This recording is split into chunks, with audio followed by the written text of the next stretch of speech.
Asia কাপে 3বার final খেলেও কখনোই শিরোপা ছুঁয়ে দেখা হয়নি বাংলাদেশের। তবে এবার যেন চতুর্থ চেষ্টায় প্রথম শিরোপা অর্জনের জন্য ঝাঁপিয়ে পড়বে বাংলাদেশ। বড় পরিসরের টুর্নামেন্টে এবার টাইগারদের স্বপ্নটাও বেশ বড়। যদি দুয়ে দুয়ে মিলে যায় 4 সঠিক দান ফেলতে পারে বাংলাদেশ, তবে অবিশ্বাস্য কিছু নয়। বিশেষ করে দুটি বিষয় বাংলাদেশকে করে তুলেছে আরও বেশি আশাবাদী। বাকিটা প্রতিবেদনে। সম্প্রতি বাংলাদেশ আছে দারুণ ছন্দে। বিশেষ করে টি-20 ক্রিকেটে লিটন দাসের দায়িত্বে ছুটে চলেছে বাংলাদেশ। ঘরে কিংবা বাইরে সাফল্য আসছে সব জায়গায়। শ্রীলঙ্কাকে তাদের মাঠে 2-1 ব্যবধানে হারিয়ে আসার পর একই ব্যবধানে হারিয়েছে পাকিস্তানকে। এরপর নেদারল্যান্ডসকে হারিয়েছে 2-0 ব্যবধানে। সব মিলিয়ে তাই বাংলাদেশের আত্মবিশ্বাস যেন তুঙ্গে।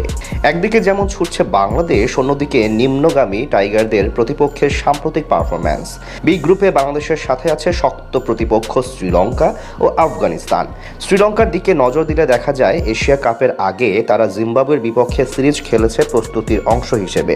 সিরিজের প্রথম টি-20 ম্যাচে জিম্বাবুয়ে বেশ এগিয়ে ছিল এবং জয় প্রায় নিশ্চিত মনে হচ্ছিল। তবে শেষ মুহূর্তে কামিন্দো মেন্ডিসের নাটকীয় ইনিংসের সহায়তায় শ্রীলঙ্কা কষ্টার্জিত জয় নিশ্চিত করে। প্রথম ম্যাচটি যে অপ্রত্যাশিত ছিল তা পরের ম্যাচেই প্রমাণ হয়ে যায়। দ্বিতীয় ম্যাচে দারুণ পারফর্ম করা জিম্বাবুয়ে শ্রীলঙ্কাকে গুটিয়ে দেয় মাত্র 80 রানে। ম্যাচ হারে 5 উইকেটে। আফগানিস্তানের অবস্থাও তেমন সুবিধার নয়। সব মিলিয়ে ফেভারিট কিন্তু বাংলাদেশই। গ্রুপ পর্বে 3টি ম্যাচ খেলবে বাংলাদেশ, যেখানে প্রথম ম্যাচ হংকংয়ের সাথে 11 তারিখে, 13 তারিখ শ্রীলঙ্কা ও 16 তারিখ আফগানদের মুখোমুখি হবে টাইগাররা। যেহেতু গ্রুপে 2 শক্তিশালী দল শ্রীলঙ্কা ও আফগানিস্তান, তাই তাদেরকে টপকে যাওয়াই হবে মূল লক্ষ্য।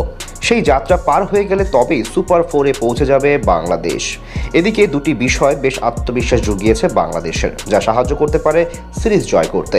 প্রথমত 2025 সালে সব মিলিয়ে 7টি টি-20 ম্যাচ খেলেছেন মুস্তাফিজুর রহমান, যেখানে হারের সংখ্যা 0, এমনকি জিতেছে 7 ম্যাচের সব কয়টি। এই পরিসংখ্যান আশা যোগাচ্ছে বেশ। যদি এশিয়া কাপে এই রেকর্ড বজায় রাখতে পারেন, তবে তো শিরোপা ছুঁয়ে দেখা শুধুই সময়ের অপেক্ষা।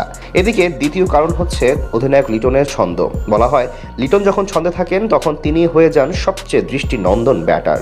নেদারল্যান্ডস টের পেয়েছে সেটা ভালো করেই। ব্যাট হাতে যেমন অসাধারণ, তেমনি একের পর এক দুর্দান্ত সিদ্ধান্ত বদলে দেয় ফলাফল ও ম্যাচের দৃশ্য। দলের জন্য কৌশলগত ভাবনায়ও লিটন অত্যন্ত গুরুত্বপূর্ণ ভূমিকা পালন করেন। বিশেষ করে মুস্তাফিজুর রহমানের মতো পেসারের সঠিক ব্যবহার তিনি জানেন সঠিক মুহূর্তে। এই সমন্বয় ও ক্রিকেটীয় বুদ্ধিমত্তা মিলিয়ে লিটনের উপস্থিতি বাংলাদেশের জন্য শুধু আত্মবিশ্বাসী নয়, ম্যাচ জয়ের বড় প্রভাবশালী শক্তি হিসেবে কাজ করছে। একদিকে ফিজের রেকর্ড ও তার জাদুকরী ছন্দ, অন্যদিকে ক্যাপ্টেনের দারুণ পারফরম্যান্স। যদি সবকিছু বজায় থাকে এবারের এশিয়া কাপে, তবে কে জানে, হয়তোবা প্রথমবারের মতো ট্রফি ছুঁয়ে দেখতে পারে বাংলাদেশ।